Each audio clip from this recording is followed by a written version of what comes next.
नमस्कार दोस्तों, मैं इंदौर क्रिकेट क्लब से दीपक पाल और मैं आज आपको बताने वाला हूँ कि ट्रायल्स में कैसे सिलेक्ट होते हैं, किस तरह ट्रायल दिया जाता है, किस तरह हमें बैटिंग करनी है, किस तरह हमारा बिहेवियर रहेगा।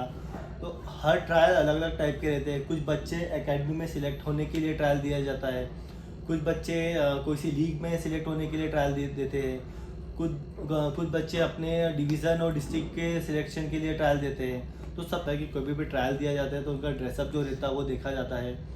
आप किस तरह किट पहनते हैं, किस तरह आप खड़े रहते हैं, सब चीज़ें देखी जाती है। उसके बाद फिर आपको देखा जाता है कि आप किस तरह ट्रायल दे रहे हैं। जैसे कुछ सिलेक्शन ऐसे होते हैं कि जिसमें आपका डिफेंसिव देखे, किसी में अग्रेसिव नेचर देखते हैं, किसी में T20 के लिए ट्रायल्स होते हैं, कुछ वनडे के लिए रहते हैं, कुछ डेज के लिए रहते हैं। तो सबका फॉर्मेट अलग अलग रहता है। तो जिसे बात करें, जैसे आजकल लीग चलती है कि 2020 लीग चलती है, उसमें सेलेक्ट होना है तो आप सबसे पहले अपना बैटिंग करें। इस तरह सबसे पहले आप अपना गार्ड लीजिए, उसके बाद अपना स्टांस लीजिए, आप प्रॉपर खड़े हो जाइए। उसके पहले आप जाके विकेट को चेक कीजिए अपने बैट से कि सॉफ्ट है कि हार्ड है, किस तरीके से पिच है। और उसके पहले मैं तो आपसे ये बोलूँगा कि आप खुद बैटिंग करने से पहले आप 2-4 लोगों की बैटिंग होने दीजिए। आप देख लीजिएगा पिच कैसा है कैसा नहीं है, तो आपको काफ़ी समझ में आ जाएगा। आप बैटिंग करते हैं तो सबसे पहले आप 2-3 बॉल देखें कैसे खेलना है उसको।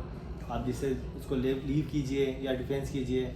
उसके बाद 2-3-4 बॉल खेलने के बाद आपको समझ में आ जाएगा। सब जैसे होते हैं ना, ट्रायल में 4-5 बॉलर रहते हैं, सारे बॉलर की एक एक बॉल खेल लीजिए, एक्शन समझ में आ जाएगा आपको, रन अप समझ में आ जाएगा। उसके बाद आपको समझ में आ ही जाएगा कि किस तरह बॉल फेंक रहा है वो। तो उसके बाद फिर आपको T20 की बैटिंग करनी है तो उसके बाद कीजिए, कम से कम 5-6 बॉल खेलने के बाद अपना बॉल खींचिए। आपको आगे बॉल मिल रहा है तो ड्राइव कीजिए, ऊपर बहुत आगे मिल रहा है तो आप उसको फ्लाइटेड जैसे वो उसको हटा देना। ज़्यादा ऊपर बॉल मिल रहा है तो लॉफ्टेड शॉट खेलिए आप उसमें। और कोशिश करें कि आप सीधे बैट से ही बैटिंग करें। आपको बहुत ही ज़्यादा बॉल मिल जाए तो आप क्रॉस बैट शॉट खेलें। कोशिश करें कि सेफ शॉट ही खेलें आप उसमें। तो T20 में आप ऐसे ही खेलें तो ज़्यादा बेटर होगा। वनडे में तो आप और अच्छा खेल सकते हैं। जैसे हमने आपको बताया कि आप 6 बॉल खेलते हैं तो उसकी जगह आप 10 बॉल लीजिए। आप उसके साथ साथ कोशिश करें कि अधिकतर ड्राइव शॉट खेलें। आप फालतू आप उसको छक्का मारने ना जाएं। आप अच्छा सीधे सीधे खेलते रहेंगे तो आप ऐसे भी सिलेक्ट हो जाएंगे। आपका क्लास दिखना चाहिए। आप जितना वर्टिकल बैट शॉट खेलेंगे उतना आपका ज़्यादा क्लास दिखेगा, तो आपके सिलेक्शन होने के चांसेस काफ़ी हो जाएंगे। और डेज मैच का अब तो आपको पता ही है आपको कैसे बैटिंग करना है। अधिकतर आपको सीधे सीधे खेलना है, डिफेंस और ड्राइव शॉट खेलना है।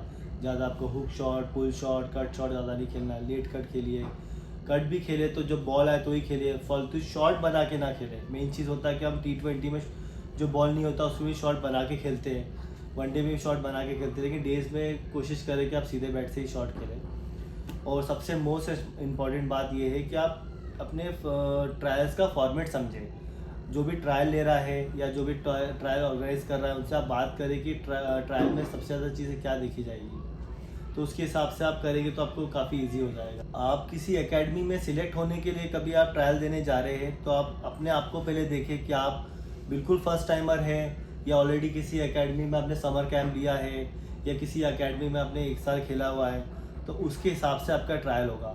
जैसे आप तो एकेडमी सिर्फ ज्वाइन करने के लिए फर्स्ट टाइमर है तो आपका कोई ट्रायल लेना बनता नहीं है। आप कोई ऐसी एकेडमी ज्वाइन कीजिए जहाँ पे आपको डायरेक्ट एडमिशन दे रहे हो, जहाँ पे आपको बैटिंग सिखाए, बैटिंग में स्टांस सिखाए, खड़े कैसे होते हैं, शॉट कैसे खेलते हैं, ये सिखाए। क्योंकि आप डायरेक्ट बड़े एकेडमी में जाना चाहोगे और बिना किसी चीज़ को सीखे तो आप वैसे भी मतलब नहीं है। तो आप ऐसी एकेडमी ज्वाइन करें जहाँ पे आपको डायरेक्ट एडमिशन मिले। अब बात करते हैं जिसने समर कैंप ज्वाइन किया और अब कोई अच्छी एकेडमी ज्वाइन करना चाहते हैं, तो अब बनी बात है अपने समर कैंप में स्टांस सीखा होगा, कुछ ड्राइव शॉट सीखे होंगे, तो आप अपने कोच को क्लियर बता दीजिए कि मैंने इतना क्रिकेट खेला है और मैं आपको अपना जो भी अपना बेस्ट आपको दिखा देता हूँ मैं। उसके बाद वो आपको ऑटोमेटिक सेलेक्ट कर लेंगे कि आप कौन से ग्रुप में सेलेक्ट करना है। जैसे कुछ होता है ना, एक सीनियर ग्रुप रहता है, एक जूनियर ग्रुप रहता है, तो उसके हिसाब से कोच आपको सेलेक्ट कर लेंगे। आप ऑलरेडी 1 साल से क्रिकेट खेल रहे तो बनी बात है आपका क्रिकेट थोड़ा तो अच्छा होगा, तो आप उसके हिसाब से ट्रायल दीजिए। इसमें आपको सारे शॉट खेलने, ड्राइव शॉट खेलना है, डिफेंस शॉट खेलना है, या फिर आप बोल सकते हैं कट खेलिए, पुल खेलिए, मतलब जो भी आप अपनी जो 1 साल में आपने सीखा वो आप शॉट खेलिए तो ज़्यादा बेटर होगा। जैसे मैंने बताया कि जिसका 1 साल का क्रिकेट हो गया हो तो उसके लिए सिलेक्शन के लिए वही रहेगा कि आप कौन से ग्रुप में सिलेक्ट होने वाले हो। A group, B group, C group, जो भी उस एकेडमी का ग्रुप्स होंगे उसके अकॉर्डिंग वो आपको सिलेक्ट कर लेंगे। अब मोस्ट इम्पॉर्टेंट ये बोलना चाहूँगा कि क्या होता है कि कुछ प्लेयर काफ़ी अच्छे होते हैं, मतलब जो सोचते हैं कि मेरा क्रिकेट बहुत अच्छा है, मैं थोड़ा फाइनेंशियल वीक हूँ। कुछ ट्रायल्स ऐसे होते हैं कि हम आपको एकेडमी में आप सिलेक्ट करेंगे, आपकी कोई फ़ीस नहीं लगेगी। उस पोजीशन में आपको ट्रायल दे रहे हो तो उसमें आप अपना बेस्ट से बेस्ट दीजिए, अपने पूरा क्लास दिखा दीजिए, 100% दीजिए। आपको जो भी शॉट आपने सीखा है, मतलब एक तरीके से मैं बोल सकता हूँ कि आप उस ट्रायल को देने के लिए आपने तैयारी करी होगी। आपने कम से कम ड्राइव शॉट 1000 बार करे होंगे या फिर पुल शॉट 1000 बार करे होंगे, पर डे करा हो या वीक में किया होगा, जो भी आपने ट्रेनिंग करी है तो आपने बेस्ट ट्रेनिंग करी है।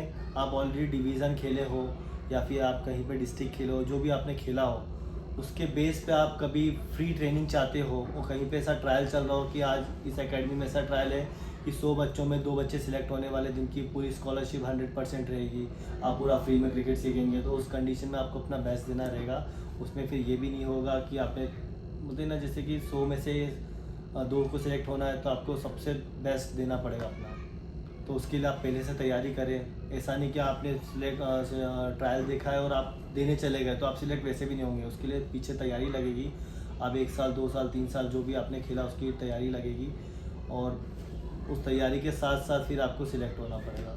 उसी के बेस पर आप सिलेक्ट हो पाओगे। ऐसे सोचोगे कि उठ के चले जाऊँ तो कुछ भी नहीं होना है। जो भी आप ट्रायल देते हैं वो सिर्फ फिजिकली नहीं होता है, मेंटली भी होता है। आपको ट्रायल देने से पहले 2 दिन का आपको ब्रेक लेना चाहिए। आप ओवर ट्रेनिंग ना करें किसी भी टाइप की। आप जैसे वर्कआउट करते, जिम वर्कआउट करते या ग्राउंड पे रनिंग ज़्यादा करते या कुछ भी किसी भी टाइप का वर्कआउट ज़्यादा करते क्रिकेट से थोड़ा हट के, तो वो आप 2 दिन अवॉइड कर लीजिए, क्योंकि आपको सोरनेस रहेगी, आपकी बॉडी टाइट रहेगी तो आपको थोड़ा सा प्रॉब्लम आएगा। तो कोशिश करें कि आप थोड़ा वर्कआउट कम करें और थोड़ा सा रेस्ट लें और थोड़ा सा मेंटली खुद को प्रिपेयर करके जाएं। कि ज़्यादा सोचोगे कि सिलेक्ट होगा कि नहीं होगा, इस टाइप का भी सोचोगे तो आपको थोड़ा सा प्रॉब्लम आएगी। तो कोशिश करें फ्री माइंड से आप ट्रायल देंगे तो आपके लिए बेस्ट होगा। तो ट्रायल से संबंधित जो भी बातें थी मैंने आपको बता दिया है। हमारी एकेडमी में भी बहुत सारे ट्रायल होते हैं, फ्री स्कॉलरशिप वाले भी ट्रायल होते हैं। हमारे एकेडमी के ए ग्रेड के लिए भी ट्रायल होते हैं। हम काफ़ी बच्चों को बुलाते हैं और उनका ट्रायल लेते हैं। जो अच्छा करता है उसको हम डायरेक्ट ए ग्रेड में, बी ग्रेड में सिलेक्ट करके उनका आगे क्रिकेट बढ़ाते हैं। और आपको इसी तरीके से आपको आपका हमारे एकेडमी की जानकारी चाहिए, ट्रायल से संबंधित जानकारी चाहिए, तो हमारा चैनल यूट्यूब पे तो आप देख ही रहे हैं, साथ ही साथ हमारा इंस्टाग्राम पे भी पेज है, आप उसको फॉलो कीजिए। और फेसबुक पे भी हमारा पेज है तो उसको भी आप फॉलो कर सकते हैं। और आपको ये वीडियो अच्छा लगे तो वीडियो को लाइक कीजिए, चैनल को सब्सक्राइब कीजिए। Thank you so much.